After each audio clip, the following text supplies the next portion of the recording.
네, 안녕하십니까. 이사장 양수입니다. 오늘은 1월 11일 월요일, 지금 현재 시각 오후 5시 10분 접어들고 있습니다. 자, 오늘도 사실 엄청난 날이죠. 근데 그 표현이 다소 좀 부족한 측면이 있습니다. 자, 오늘 상황은 어떤 측면에서 봤을 때는 상상을 초월하는 특별한 날이었다고 해야 맞을 것 같습니다. 일단 세 가지로 특히 특별한 상황을 요약할 수가 있는데요. 일단, 삼성전자도 그렇고요. 종합지수를 보는 게 더 나을 것 같네요. 자, 종합지수 위치가 상당히 높죠. 삼성전자는 더 심합니다. 보편적으로 종합지수도 또 삼성전자 같은 초대형주가 저런 정도로 많이 올라간 상태 하에서는 자, 오늘 아침처럼 어, 급등하는 것을 기대하기가 좀 어렵습니다. 오히려 조정을 좀 받기가 있었는데요. 하지만 종합지수도 삼성전자 주가도 아침부터 장 중반까지 치솟아 올라가는 급등세를 보였다는 거죠. 대단히 특이할 만한 급등세였었습니다. 자, 심지어는 그 위치에서 종합지수가 종합지수 3200포인트도 모자라서 3266포인트까지 전일 대비 3.6%나 급등했다는 것. 자, 과거에는 도저히 상상할 수도 없었던 그런 현상이었다는 것이고, 자, 삼성전자는 더 심하죠. 삼성전자는 마치 시세를 보면 작은 개별 종목의 투기적인 시세처럼 분출을 합니다.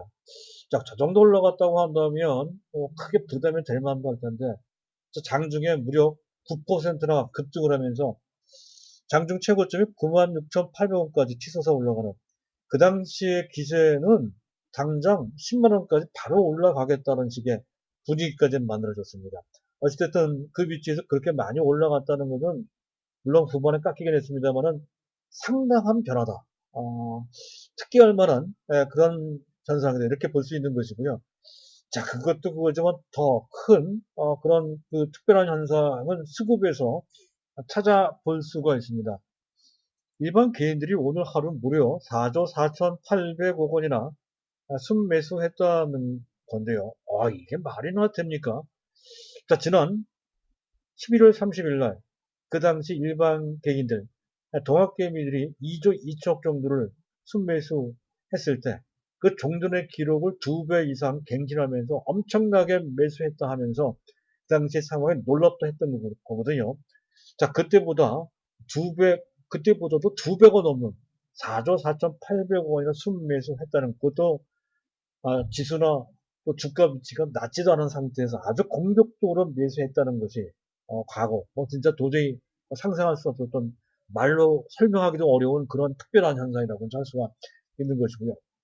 세 번째, 자, 일반 개인들이 매수한 그 자금에는 한 40%, 45% 정도 되는 것 같습니다. 삼성전자 본주 및 우선주를 합해서 2조 정도나 순매수했다는 거죠. 그러니까 시장 전체에서 일반 개인들이 2조를 매수하는 것도 매우 특별한데 어떤 특정 종목, 그 종목이 아무리 삼성전자를 하더라도 그 개별 종목인 삼성전자를 2조를 순매수했다. 이거는 진짜 있을 수 없는 현상이죠. 그런 현상이 오늘 나왔습니다. 그래서 아주 특별한 날이다 하는 건데요. 비록 끝에 가서 종합지수는 마이너스로 전락하고요. 또 삼성전자 주가도 상당 부분 깎이긴 했습니다만은 어찌됐든 매우 의미심장한 현상이 나왔다 하는 것에서 그들 시세 및 시장 전체 상황을 좀 들여다볼 필요가 좀 있을 것 같습니다. 특히 오늘 같은 날은 어떤 특정 종목을 세세히 살펴보는 것보다 시장을 전반적으로 좀 검토를 해볼 필요가 있는 그런 장세일 것 같습니다. 그래서 오늘 준비한 내용은 이런 건데요. 일단 여기저기서 나오는 얘기죠. 기술적으로 봤을 때 상당히 부담이 된다. 특히 수급이 부담이 된다는 얘기가 나오고 있습니다. 그와 관련된 그런 판단을 좀 해볼 필요가 있을 것이고요. 두 번째, 삼성전자 얘기죠. 자, 삼성전자를 일반 개인들이 저렇게 속된 말로 무식할 정도로 계속 매수를 하고 있습니다. 그래도 괜찮은 것인지. 근데 이 부분과 관련돼서는 매우 특별한 의미가 있다는 것이죠. 이 점을 좀 말씀을 드릴 거고요. 세 번째는 자, 월가에서도 나오고 있고, 국내 일부 전문가들의 입에서도 그런 얘기가 나오고 있습니다. 뭔가 문제가 있다는 거죠. 인플레 우려가 있고, 또 고평가 우려가 있고, 과잉 유동성 문제가 있고 과다 부채 문제가 있습니다. 이런 상태에서 실물 경제 뒷받침이 안 되는 가운데 주가만 너무 많이 올라갔다 하는 것이죠. 조만간에 무슨 큰 사단이 있을 것이다. 대폭락설 내지 크게 조정을 받을 수 있는 경고 내지 경계론이 나오고 있습니다. 자, 이것과 관련돼서 제가 좀 설명드릴 필요가 있을 것 같습니다. 이 부분은 사실은 조목조목 얘기를 해야 되겠지만, 그건 너무 학술적이고요. 또 내용도 많습니다. 그래서 그렇게 하기보다는 직관적으로 제가 이 내용을 왜 그래도 괜찮은지에 대해서 설명을 드릴까 합니다. 간단하게 말이죠. 그러면 아무리 주가가 많이 올라갔고 부담이 된다 하더라도 추세적 관점에서는 전혀 문제가 되지 않는다는 것을 알게 되실 거고요. 예를 들어 자신감을 가지시는데 도움이 되실 것 같습니다. 자, 그 내용을 준비를 했는데요. 일단 순서에 맞춰서 내용을 진행할 건데요. 그 전에 간단하게 안내 말씀드릴까 합니다. 제가 말씀드리고 있는 내용과 관련돼서 또는 어떤 특정 종목이나 현재 투자 전략과 관련된 문의사항이 있으시면 보고 계신 화면의 우상단에 문의사항 연락처 010-2420-053이 나가고 있죠. 이쪽으로 연락을 주시면 되겠습니다. 자, 오늘은 뭐 어떤 특별한 이슈를 전공하기보다는 일단 시장 기술적인 그 판단을 먼저 좀 해볼 필요가 있을 것 같습니다. 기술적으로 봤을 때 분명히 부담이 되죠. 이격도가 많이 벌어져 있습니다. 지나칠 정도로 많이 벌어져 있다는 것이죠. 현재 보고 계신 차트는 삼성전자의 차트고요. 종합지수의 차트도 마찬가지입니다. 작년 11월 달부터 12월 달까지의 지수 상승폭도 꽤 큽니다. 그 상태에서 금년 들어서 불과 닷새 만에 9.7%, 일평균 거의 2% 가깝게 올라갔다는 건데, 과거에 이렇게 많이 올라갔던 적, 밑에서는 그런 적이 있었습니다만, 높은 상태에서 그렇게 올라간 적은 없었던 것 같고요. 그만큼 많이 올라갔다는 것이죠. 전 세계 주요 증시 중에서도 가장 많이 올라갔었습니다. 그런 것 자체가 일단은 기술적인 신호라고 이제 기술적인 과열 신호라고 볼 수 있는 것이고요. 거래량이 많이 늘은 것도 다소 이제 그렇게 볼 수가 있겠습니다. 무엇보다 가장 큰 부담이 되는 것은 일반 개인들이 다소는 무분별하게 증시로 대거 몰려오는 그 현상. 뭐 하루 신규 개설되는 계좌가 뭐 5만 개, 10만 개 이럴 정도로 뭐 계속 몰려들고 있다는 거. 마이너스 통장이 하루에 7,400개나 증가되고 있다는 거. 또 신용대출 비수기인데도 불구하고 1월달 신용대출 잔액이 이례적으로 급증했다는 것 등등이 모두 이를 설명한다는 거죠. 삼성전자에 대해서 집중적으로 매수하는 것도 또한 마찬가지고 말이에요. 이런 거 하나하나가 모두 현재 상황이 부담되는 기술적으로 과열 상태다 이렇게 이제 볼 수 있는 그런 상황이라는 건데요. 자, 그럼에도 불구하고 적어도 추세적으로는 큰 문제가 되지 않는다 하는 것에 대해서 먼저 설명드리고자 합니다. 일단 일반 개인들이 매수하는 것은 한 가계 자산의 구조가 현재 선진화되고 있다. 구조적으로 변하고 있다는 것과 관련돼 있다는 것이죠. 그래서 그런 점. 일단 고객 예탁금 규모가 69조 원 정도나 되고, 그리고 종합자산관리 계좌의 잔액만 58조. 앞으로도 들어올 돈들이 다 합계해서 110조 이상 된다는 것. 사실상 다른 또 자금도 있기 때문에 포괄적으로 봤을 때 잠재되어 있는 일반 개인들이 매수할 수 있는 자금의 총액으로 본다면 거의 200조 가까울 정도로 어마어마한 대기 매수 자금들이 있다는 것이죠. 물론 다 들어온 건 아니지만 그중 상당 부분이 들어올 가능성이 상당히 크다는 것에서 그들의 매수 자금이 현재 말라가는 그런 상황을 염려할 때는 아닌 것 같습니다. 오히려 더 매수할 수 있는 상황에 대가고 있다는 관점으로 볼 필요가 있겠고요. 자, 그리고 단기적으로 봤을 때 기관들의 매도가 다소 부담이 된다고는 하는데 사실은 이 금융투자 기관들 중에 가장 크게 매도했던 것은 금융투자죠. 금융투자와 매도는 시장 조성자는 공매도를 할 수가 있습니다. 현재 공매도가 금지되어 있지만 시장 조성자, 즉 증권사는 매도가 가능합니다. 그 물량이다 이렇게 보시면 되고요. 단기성 매도라는 것이죠. 그리고 투신사가 매도하는 것은 최근에 펀드 환매가 상당히 많아지고 있습니다. 그래서 펀드 환매 때문에 그 환매 대금을 마련하기 위해서 할 수 없이 매도하는 것이고요.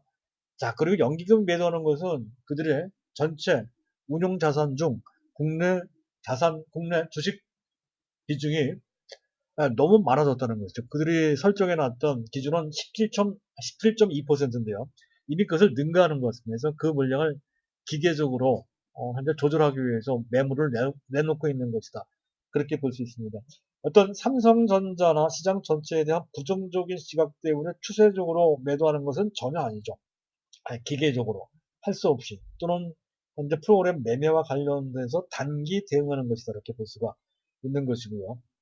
자, 그리고 외국인들의 매도는 현재 프로그램 매매 중 비차익 매도가 유난히 많습니다. 1조 5,900억 원이나 된다는 거죠. 이 물량 언제든지 들어올 수 있다는 것이고 실제로도 오늘 외국인들 대거 매도한 가운데 삼성전자의 매도가 결코 작지는 않았습니다만은 과거의 기록치를 넘어설 정도로 갱신할 정도의 매도 규모는 아니었었죠.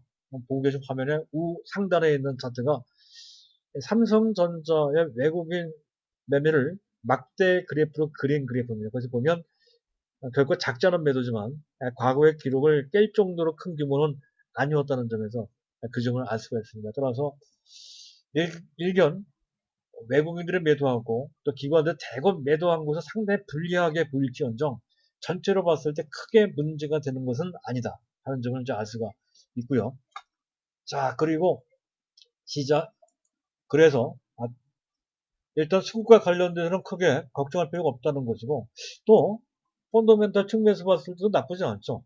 글로벌 경기는 미국 특히 중국을 중심으로 해서 빠르게 회복될 소지가 높은 데다가 또 그걸 바탕으로 해서 작년 한 해도 그 실적 대비로 봤을 때 현재 상황 나쁘지 않죠. 선방했다는 그 결과를 얻었습니다만은 금년 들어서는 작년보다 적어도 한 25% 내지 적정하게는 한 3, 40% 정도 실적이 좋아질 것이다. 라는 전망. 특히 반도체가 좋을 것이다. 또 현재 철강, 조선 이쪽도 좋을 것이다라는 전망이 현재 상당히 신뢰성 높게 나오고 있는 상황입니다. 또 12개월 선행 기준으로 봤을 때 현재 PER 수준은 15배 정도밖에 되지 않습니다. 미국이나 또는 우리보다 후진국인 중국에 비해서도 형편없을 정도로 PER이 낮은 수준이라는 것이죠. 그런 측면에서 봤을 때. 또 단기적으로 본다면 수급이 특히 베이시스가 나쁘지가 않아요. 만약에 상황이 안 좋다 했을 때는 베이시스가 마이너스 쪽으로 더 확대가 될 만도 할 텐데 오히려 플러스 1.4 물론 오늘 하루 만에 어떤 특별한 변수가 작동이 돼서 플러스가 나오는 것 같은데 어쨌든 그래도 플러스가 나오려면 시장이 최소한 나쁘지 말아야 되거든요. 기본적으로 즉 단기적으로도 크게 나쁠 것이 없다. 추가적으로 조정이 나온다 하더라도 그 조정은 깊지도 길지도 않을 것이다라는 것이 배경이 돼서 이런 정도의 베이시스가 나온 것이다 이렇게 볼 수가 있습니다. 따라서 조정이 일반적으로 현재 예상되는 조정은 원래 기존 상승폭의 3분의 1 내지 많게는 절반 정도 조정을 받는다. 즉 우리 종합지수로 봤을 때는 2800이나 2900 정도까지 조정을 받는다. 이렇게 보는 것이 일반적인 그러한 시각입니다. 또 평가, 판단 방법인데요. 지금 현재 여건, 분위기 등등으로 봤을 때는 그 정도까지 조정을 안 받을 것 같습니다. 조정을 받는다 하더라도 3,000포인트 정도, 3,000포인트 정도 해서 그 조정은 좀 마무리될 것 같고, 아예 거기까지 조정을 안 받고, 현재 지수를 유지하거나 또, 그 전체 장세를 이끌어가는 삼성전자 주가는 최소한 나쁘지 않은, 크게 빠지지 않은 채 행보를 하거나 잘하면 그 상태에서도 올라갈 수 있는 그런 상황이 될 것 같습니다. 따라서 상황은 이럴진데, 우리 입장 삼성전자 중심으로 한 1 플러스 4라고 하는 포트폴리오 골격을 유지하고 있는 입장에서 봤을 때 특히 골격을 갖고 계신 분들은 더욱더 굳이 현재 골격에 손을 댈 필요는 전혀 없다. 그렇게 판단이 되고 오히려 안 갖고 있거나 또는 그 포트폴리오 골격이 미완성되어 있는 분들은 이때를 이용해서 그 완성도를 높이는 안 갖고 계신 분들은 매수해야 되겠죠. 그리고 뭔가 부족한 것은 채우고 또 넘치는 부분을 약간 덜고 뭐 이런 식으로 조절을 하는 그런 정도의 미시적인 대응만 하시면 될 것 같습니다. 일단 그 정도 말씀드리고요. 자, 그리고 이건 이제 삼성전자 얘기인데, 시장 특징. 시장 특징은 간단하게 말씀드릴까 합니다. 일단, 코스피가 주인공입니다. 원래 더 많이 올라간 섹터, 지금은 이 코스닥보다는 코스피가 더 많이 올라갔습니다. 만약에 그 상태에서 조정을 받으면 코스닥보다는 코스피가 더 많이 떨어져야 되는데 그렇지 않았죠. 따라서 지금의 시장의 주도권은 주도권은 코스피한테 있다 하는 것을 알 수가 있죠. 그 한가운데 삼성전자가 있다는 것이고요. 그리고 바이오가 걱정이 된다고 몇 번에 걸쳐서 말씀을 드린 바 있습니다. 바이오가 더 많이 하락했죠. IT보다. 역시 시장의 지금 주도권은 어디로 시장이 어느 쪽으로 흘러가고 있는지 여실히 보여주는 그런 단면이 되겠습니다. 일종의 장세, 패러독스가 나오고 있다는 건데 그 배경에는 바로 그러한 시장의 주력이 어디 있느냐에 의해서 나타나는 것이다. 이렇게 보시면 되고요. 자, 그리고 이게 중요합니다.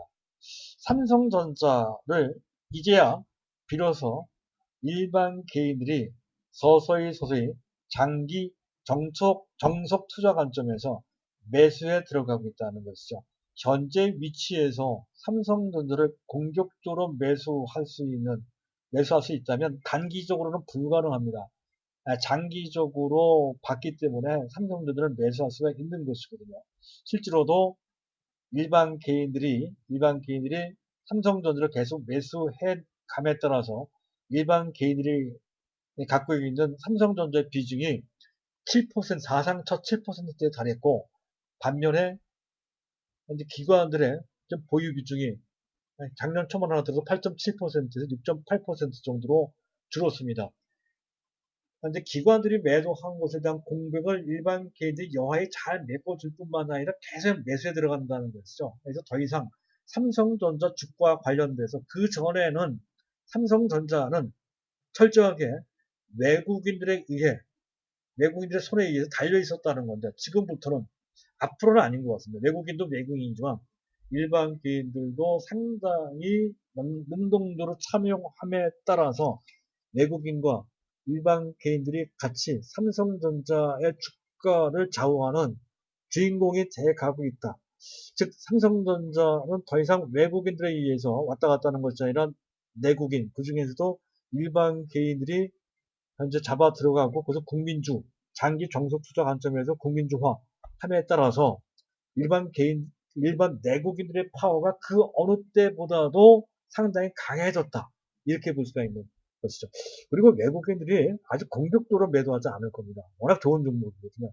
따라서 일반 개인들이 계속 매수에 들어가고 해서 또 기관들조차도 또 현재 장기적으로 지속적으로 매도하는 데는 한계가 있습니다. 그렇게 되면 또 트래킹 에러까지 추적 오차까지 생기기 때문에 그렇거든요. 그래서 시간이 가면 갈수록 매도하는 힘보다 매수하는 힘이 또 강해진다는 거고 그 배경에는 일반 개인들이 계속 여기저기 웬만한 분들은 전부 다 삼성전자를 매수를 합니다. 국민주가 돼 가는 것이죠. 그래서 그 파워가 더 세지고 함에 따라서 이제는 어떤 외풍 또는 외세에 의존하지 않고 외풍에 흔들리지 않는 그런 정도의 어떤 경고성 이런 것 또 국내 내국인의 힘만으로도 이렇게 올라갈 수 있는 상황에 있을 때 그동안 갖고 있었던 삼성전자의 코리아 디스카운트 요인이 해소되는 것이다 판단됩니다. 따라서 삼성전자는 제대로 평가받는 그러한 단계로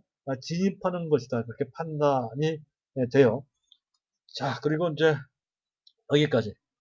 그리고 결론적으로 삼성전자는 현재 장기 정석 투자하는 그러한 일반 개인들이 많아지고 있다라는 것까지 알아두시고 삼성전자를 보시면 되겠습니다. 따라서 삼성전자에 대한 외국 일반 개인들의 매수가 너무 많은 것은 과거의 잣대로 보면 상당히 불편한 것이지만 지금과 같은 현상에서 이런 구조적인 변화와 관련돼서 본다면 이건 오히려 더 바람직하다라고 볼 수 있는 그런 상황이다 하는 것까지 설명드리면서 넘어가도록 하겠습니다.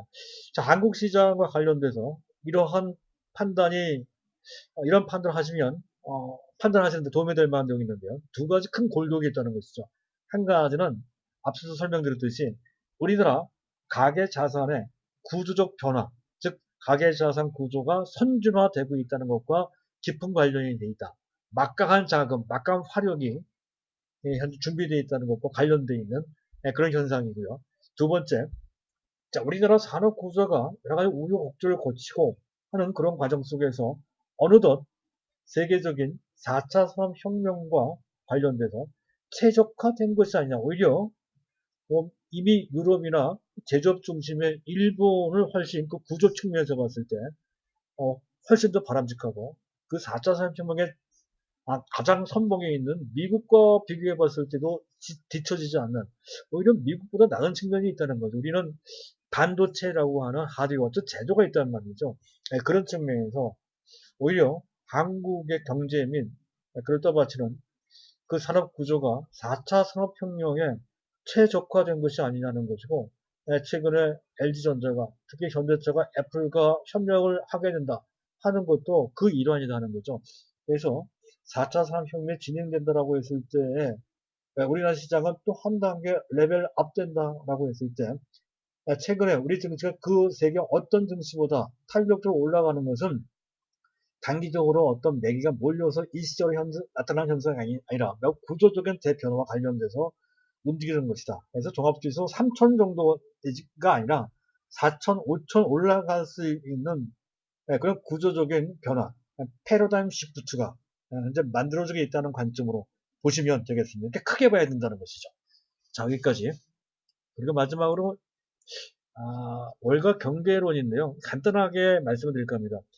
일단 몇 가지 있죠. 물가가 높아지게 되면 물가 그 자체가 문제가 되기도 하지만 일단 긴축을 할 수가 있습니다. 테이퍼. 긴축은 테이퍼라고 하는데 테이퍼 텐트럼은 발작입니다. 그래서 여기서 만약 긴축을 하게 된다라고 했을 때는 그 발작과 관련된 시장 충격이 어마어마할 것이다라고 하는 것. 또 현재 고평가는 뭐 말로 설명하기 어려울 정도 너무 지나친 고평가도 있어서 20년 전 닷컴 버블이 꺼지듯이 크게 사단이 날 수 있다라고 하는 우려. 또 과잉 유동성도 비슷하죠. 유동성이 너무 심해서 결국 이것도 이 연준 차원에서 적절하게 관리를 해야 되는데 관리 차원에서 만약에 긴축을 하게 될 경우에 어떤 문제가 된다는 것이고요. 또 전 세계 국들은 주요국들은 뭐 우리나라뿐만이 아니죠.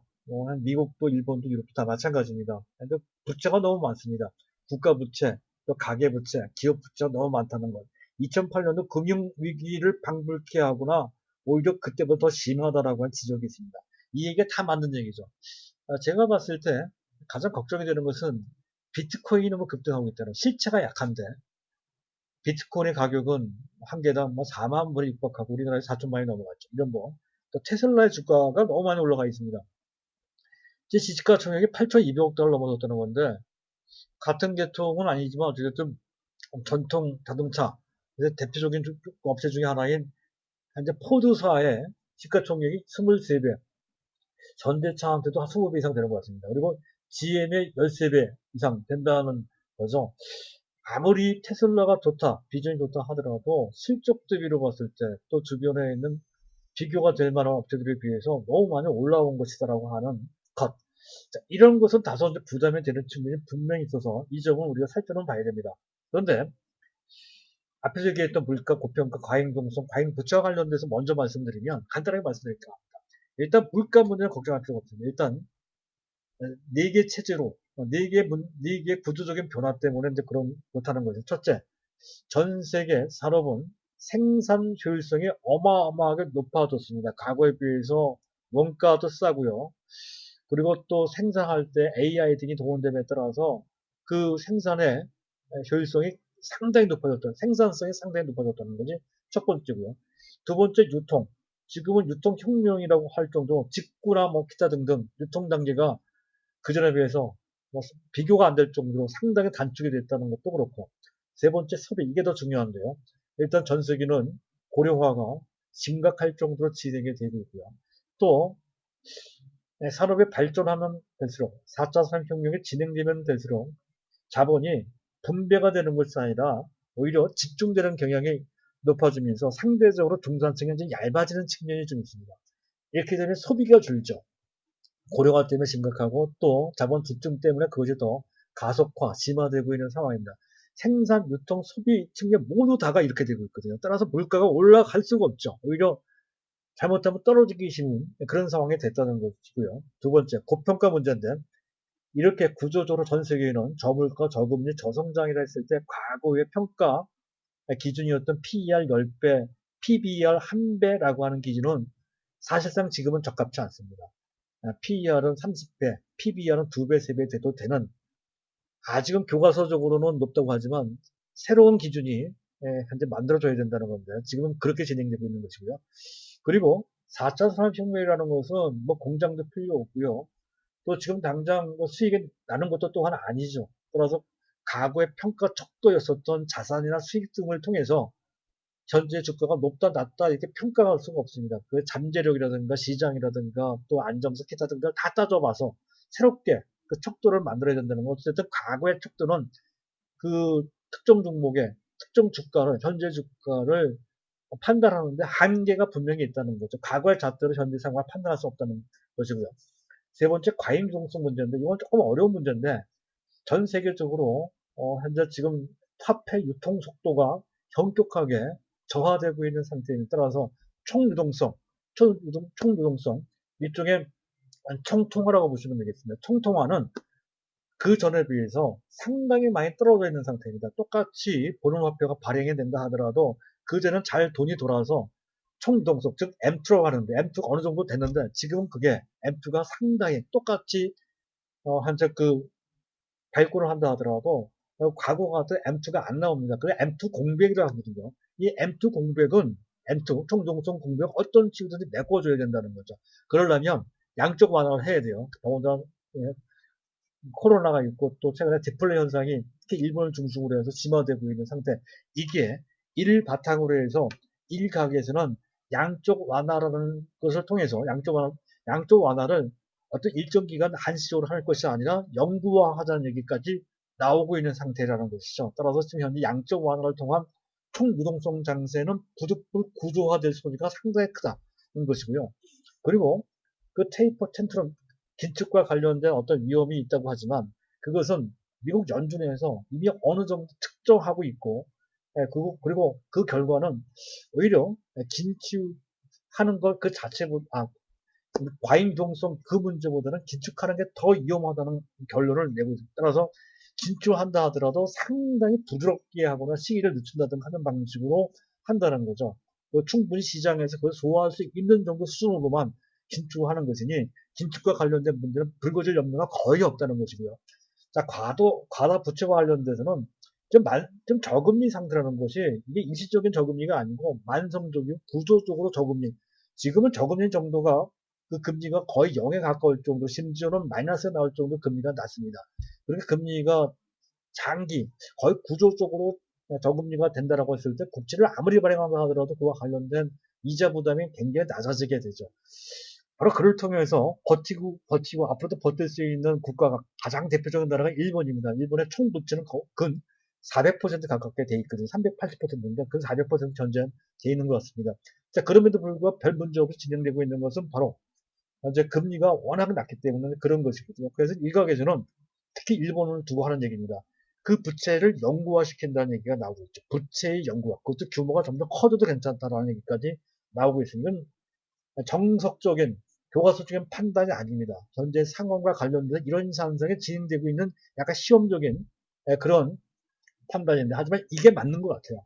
이런 식으로 물가 문제, 고평가 문제, 과잉동성 문제, 과다부채 문제는 과거의 잣대로 본다면 형편없는 상당히 문제가 많은 부분이지만 하지만 새롭게 적용되고 있는 이런 각도에서 본다면 이 문제는 결국 이런 식으로 재조명되는 그런 상황이다 할 때 이 문제 때문에 시장이 사달날 시장이 잘못될 어떤 예를 들어 퍼펙트 스톰처럼 갑자기 어떻게 큰 타격을 받는 상황이 될 소지는 거의 제로에 가깝다.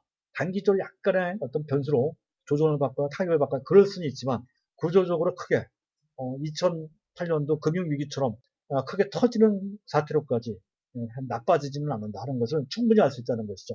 따라서 단기적으로 또 부분적으로 어떤 위험이 있고 그것에 따라 조정을 당한다 하더라도 투자적으로 봤을 때 그 틀이 유효하다라고 했을 때에는 당연히 우리가 갖고 있는 시각과 그에 걸맞는 포트폴리오를 현재 크게 흔들림 없이 중단 없이 계속 유지하면 된다 하는 것을 충분히 알 수가 있겠습니다.